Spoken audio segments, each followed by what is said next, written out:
Seeing my beloved grandma fall from that shot, my whole world collapsed in an instant.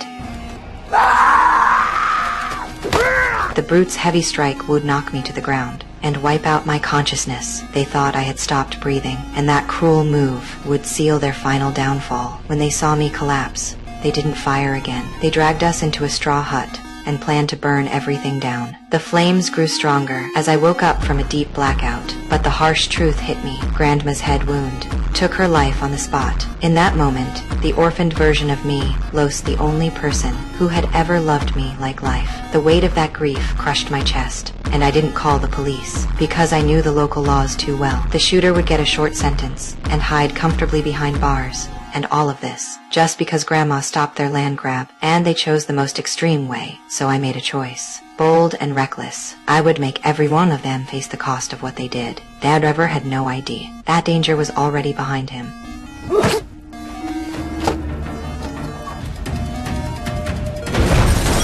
When I blew apart the weapons in their car, the four men finally realized things were slipping out of control. Worse for them, if I got out alive. Their attack on an elder would drag them straight into ruin. Midnight came, and they still hadn't found me. They never imagined. A local like me knew every inch of this land. I had been trained since childhood, tow, track, and hunt. Whenever one of them was alone, I could make him pay for what happened to Grandma. Even when one of them pulled out a steel blade, I used my skills to turn the fight around.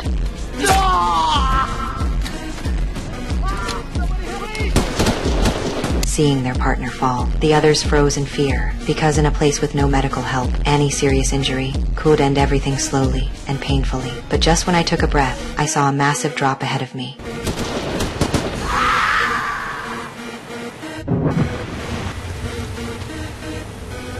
And they could never imagine that I survived it, clinging to a dead branch, on pure will alone. The rushing river dislocated my arm on impact. By the time I crawled ashore, my arm was barely hanging on. I dropped to my knees, took a deep breath, and pushed my shoulder back in place, using the stone beside me, looking at my broken state. The fire inside my chest erupted. I was ready to risk everything, to make them answer for what they did. After gathering every bit of strength, I set a fire in the forest on purpose. The smoke sent the men into panic. As they rushed straight toward it, they had no idea I was already hidden in the dark, with my bow drawn,